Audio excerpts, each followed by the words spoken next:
Hey everyone, welcome to Reddit Readout. Today we are checking out ProRevenge. Story 1. You are just cattle to me.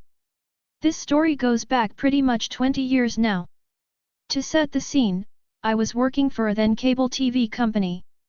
The call center I was working at had been filled with guys poached from dial-up support companies countrywide to support this new super-fast broadband that was being trialed in country for the first time. 500K connections, woohoo! I say this because that meant our call center at the time was full of some of the best support engineers anywhere in country. Some of the most intelligent people I have ever known. Anyway, after about a year there, 4 of us we asked to look into complaints sent to the managing director, hereafter known as Big Boss, about the service. Mostly, these were the original brown Karens of the day, but occasionally, the customer complaining was someone rather important and they needed the special touch, so to speak. Turns out the 4 of us has quite different skills but complemented each other perfectly, and before long, we were firm friends with the big boss's personal assistant at head office and had very good reputations to boot after some devilishly difficult issues. Oh yeah, this is before Google, so being good meant you knew your shit, not just how to look it up. It was a great place to work. Turnover was practically zero. The fact all our staff were experienced before getting to us meant we knew what we were getting into. Then came the new director. Hereafter referred to as A-Hole. A-Hole had come from another call center in the company. A customer services call center. He was also completely inept technically. Seriously, this guy once told me that directors don't use Excel and only Word, so I needed to copy all the spreadsheets into Word so he could modify the content and pass off his bullcrap figures showing all was well. He didn't understand how Excel worked as it transpired. Anyway, all was not well. In the short time he'd been there, he had alienated most of the best staff. He tried to turn the staff into script monkeys as he wanted every case fixed in X minutes. We were rebuilding TCP/IP stacks, hacking registries, hell we even talked a few people through WIN98 rebuilds. You ever tried to talk your gran through changing a ringtone over phone? Now try imagining getting gran to rebuild Windows after Macashit and Spymantech competed to see which could screw up her machine faster. Now try doing it in 10 minutes, or, get hauled into A-Hole's office to be screamed at for fucking up his figures. Morale was utterly obliterated and we started losing good people. Head office knew something was wrong, so sent word down the line the big boss was coming for a meet and greet. That line went through A-Hole, so of course, on that day, some of the more vocal amongst us were rotated off. Those selected to meet the big boss were, I think the nice word is sycophants, or people who were instructed what to say and followed out of fear. Upshot, big boss went away thinking all was well, and there must be some other reason for the issues on site. My break point came when my team was given an impossible task. By this point, I'd already handed in my 30 days. Was about to become a dad, so needed to get a proper career going. He wanted a flow diagram of every possible fault we were dealing with and its solution. And he wanted it all on a single piece of A3 paper. We objected, he demanded, we failed. We got reamed. Our manager got reamed, and let me tell you, she defended the hell out of us. We tried in vain to explain the nature of the calls, to explain that the reason we paid these very clever people to do this job was because they were essentially playing tech support to a nation of people who had turned a computer on for the first time ever today, did something they didn't know was stupid and broke their machine. That means their internet didn't work, hence our problem. His response, at a volume comparable with a tornado jet taking off at full burner, I don't give a fuck. Let me get this through your stupid fucking heads. You are nothing and I am a director, and when I tell you to do something, you do it or I will fire every single one of you. I can replace any one of you anytime I want because you are nothing but cattle. Now get the fuck out of my office. I went home livid. My girlfriend at the time, pregnant with our first, worked in the same office, so while I was getting out, she would have to continue deal with A-Hole. Knowing how he intended to treat my friends and family, I needed to do something. I didn't have a clue what I could do. Friday, I go into work, ostensibly to say my goodbyes and do exit interview, paperwork, and such. One of those goodbyes was a phone call to Big Boss's pa. Me saying goodbye was a shock because I'd been expressly forbidden to tell them over the previous month by, you guessed it, a-hole. She wanted to know why I was leaving. I told her. She asked me if I minded her telling Big Boss what I had said. I'll be honest, I didn't seriously believe anything would come of it, but, what the hell, I thought. Sure. I'll get back to you soon, and she's gone. 20 minutes later, she calls me and says Big Boss wants to talk to me, so can he have my personal mobile number. I give it, and sure enough, minutes later the big man himself calls. The next 30 minutes is spent detailing why I was leaving. Why we had lost nearly 100 people already and had 18 resignations that week alone. Why didn't I hear about this when I was there the other week? So I related the little personnel shuffle and the threats. This was my moment, and I tell you, I carpe the hell out of that DM. Me, look Big Boss, I get all you have is my word, and I could be just some disgruntled dipshit, but my friends and family are going to have to work here after I've gone. And by family I mean my pregnant girlfriend, so I have to do something. If you want to find out the truth, here is what you do. Turn up on site unannounced for a day. Send out your own email to the site as soon as you arrive, giving no time for a-hole and his cronies to get to anyone. Tell them to come to you if they have any concerns. Here is a list of people that should corroborate much of what I've said, the rest, it's up to them if they want to do something.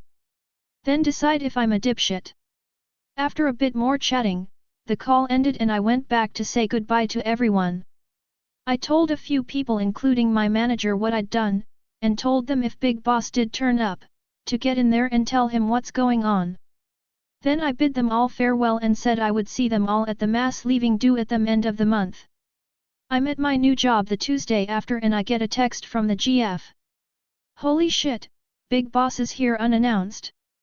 More texts from other ex-colleagues saying pretty much the same thing. From what I gathered afterwards, Big Boss did exactly what I suggested, and it played out pretty much as I thought it might. There was a queue. A long one. That night, a-hole was summoned to Big Boss's impromptu office, and after that meeting, he went home. He was never seen again. I did get a call from Big Boss. He can't discuss details, but I'll be very pleased to know I'm not a dipshit. Leaving due was pretty cool too. I think. On entry, I was told I wouldn't be paying for a single drink that night. From there my memory goes from fuzzy to total blank. The hangover the next 2 days was brutal, but totally worth it. Update: a few people have asked if we knew any more on a-hole after the fact, so I went looking. I went looking again on things like LinkedIn and such, and after a lot of looking, fairly common name, I bashed in the right combo of name and company and found him. LinkedIn confirm he lost his job in 2001 when this all happened. He eventually found a new job in 2002, but it seems he bounced through a few companies with pretty big gaps in his work history. Currently seeking new opportunities for the last 4 years. Story 2. Jackass manager gets his comeuppance. Entirely too many years ago, I started to work at a fast food company. Let's call it Southern State Not Baked Poultry. Southern State Not Baked Poultry wasn't a bad first job. I was 16, and the assistant manager at that location was my best friend's stepdad, so we took what was tedious and menial and tried to make it fun. He was actually a really good manager, and genuinely cared about the people who worked for him. We would do silly stuff before the store opened while we were doing prep. He would have music playing loudly from his office. As long as everything got done and done well, he really didn't care if we had fun doing it. We'll call him Larry. This story is not about him though. This story is about our store manager. We'll call him Tim. Tim was the exact opposite of our assistant manager. Everything had to be taken seriously. Fun was outlawed. I genuinely hated working with Tim. Tim was an egocentric, power-hungry, petty little man with delusions of grandeur because he was a manager for Southern State Not Baked Poultry. Tim's approach to managing was to work the employee until they burned out, when they did, fire them and hire someone else. Needless to say, morale when Tim worked was in the garbage. Tim hated that Cruz would prefer working with Larry instead of him. He hated that Cruz had fun when Larry was working. He hated that our store's numbers were always better when Larry worked. Mostly, he just hated everyone. But one thing that he absolutely hated was a silly little thing Larry did. If it was before the restaurant opened, he would stick his tongue between his teeth and lower lip, and shout out a hi name to whichever employee had just walked in. It sounded absolutely ridiculous. I would always do the same thing back, which ended up sounding something like, hi, Vawi. A perfect example of what an ass Tim was is this. There was a young woman who, due to a variety of stressors, attempted to commit suicide after a particularly grueling shift working with Tim. After she had recovered, she came back for her last paycheck, and Larry was working. Not a coincidence, she called the store to find out what day he was working. So Larry sat her down out in the lobby, bought her lunch, brought her last check out, and sat and talked with her for about an hour. It was after the lunch rush, and he had the time. So he made sure she was doing okay now, talked about whatever she wanted to talk about. By the time she left, she was smiling, but had tears on her cheeks. She had never had someone just sit and listen, and let her talk out everything that was going on. Well, the next day Tim had come in and hauled Larry into the office. His words, and I can quote them exactly, because the office was a tiny little cube with no ceiling, just a place to stash paperwork and a computer, were, the next time the suicide queen comes in, tell her to do it right next time. So now you have a clear picture of exactly how petty and vindictive this little man was. Here is where the revenge starts. We were scheduled to have the regional and national bigwigs for Southern State Not Baked Poultry come through our area for an annual inspection. Tim had his eyes set on being one of those bigwigs, at least for the region. Why wouldn't he be? He did everything by the book. That automatically made him a good manager, at least in his eyes. Everything had a checklist, and a procedure, and a set of written instructions in the book, and if you couldn't meet the expectations set forth in the book, well, Tim would yell at you and berate you. Because that's how a manager manages, you see. Well, before the bigwigs got to our store, we knew what day they would be coming. Several of us had agreed that on the day they came through, we would all screw up just enough to get Tim to blow his cool. Because our regional manager and the national bigwigs all believed that Southern State Not Baked Poultry was a family company, and that employees were valuable team members. The day in question arrived, and the bigwigs were there for their big tour. Whoops, one of the fryers hadn't had the oil replaced last night. Oh look, the shaker table hadn't been cleaned. Darn it, we've got way too much coleslaw made up and we won't get through it before we have to toss it. Crap, we don't have enough chicken poultry in the cooker to fulfill the lunch rush.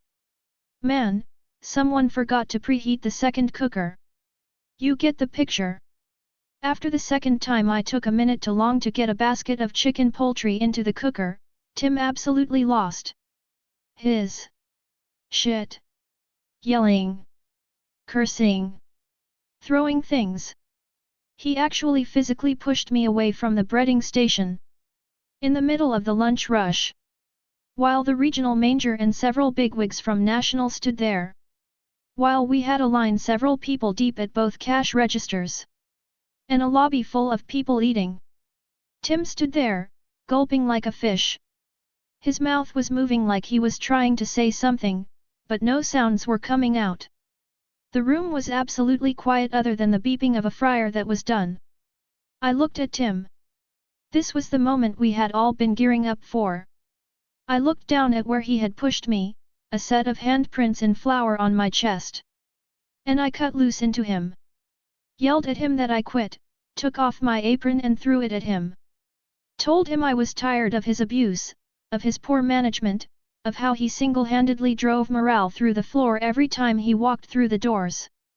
How he was a crappy excuse for a manager, and that if he didn't have Larry and a couple of good shift leads, he'd have driven the location out of business a long time ago.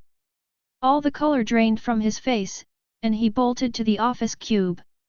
The national and regional folks ended up comping everyone's meals that were in the restaurant. Interestingly enough, Tim was not fired.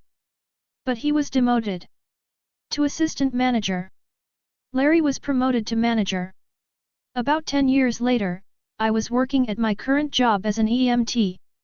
We had just dropped a patient off at the hospital that was across the street from the same restaurant, and my partner was hungry, so we drove across the street and pulled in. Now, I hadn't set foot in that restaurant since the day I had quit. But lo and behold, who is working the counter, but Tim himself. And his name tag still shows assistant manager. The restaurant was empty since it was between lunch and dinner time, and I just couldn't help myself. I stuck my tongue between my teeth and lower lip, and as loud as I could, shouted out, "Hi, Twim." Haven't been back there since, but that was around 12 years ago. I'm willing to bet he's still just the assistant manager there. That's all for today. Please don't forget to like and subscribe.